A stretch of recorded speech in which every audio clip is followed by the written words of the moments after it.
Taiwan ఆక్యుపేషన్కి China దిగే అవకాశం ఉంది. ఎందుకంటే ఇరాన్ ట్రాప్లో అమెరికా ఇరుక్కుపోయింది, అక్కడ చైనా ట్రాప్లోనేమో నాటో దేశాలు ఇరుక్కుపోయినాయి. కాబట్టి నాటో దేశాలు అమెరికాకి సపోర్ట్గా ఇరాన్కి వ్యతిరేకంగానే రాలైపోతున్నాయి. ఇంకా తైవాన్ దాకా వచ్చే పరిస్థితి.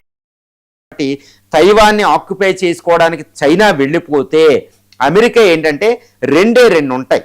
అది ఏంటంటే ఒకటి ఇజ్రాయెల్ని రక్షించాలా ఇరాన్ నుంచి, లేకపోతే తైవాన్ని చైనా నుంచి రక్షించాలా అనుకుంటే అమెరికాకి రెండు ఆప్షన్స్ అండి. ఇజ్రాయెల్నే రక్షించుకుంటుంది, ఎందుకంటే జ్యూసు తన మతానికి సంబంధించిన ఇజ్రాయెల్ రక్షించుకుంటానికే తన శక్తిని కేంద్రీకరిస్తుంది. కాబట్టి తైవాన్ని చైనాకు వదిలేసే అవకాశం ఉంది. కాబట్టి చైనా ఈ విషయంలో చాలా జాగ్రత్తగా తీసుకుంటుంది.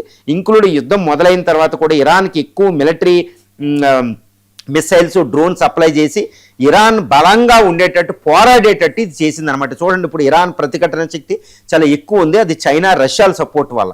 కాబట్టి తైవాన్ మీద ఎట్టి పరిస్థితుల్లో 1 వారం లోపు మనం తైవాన్ మీద చైనా అటాక్ మనం ఎక్స్పెక్ట్ చేయొచ్చు. దీని రక్షణకు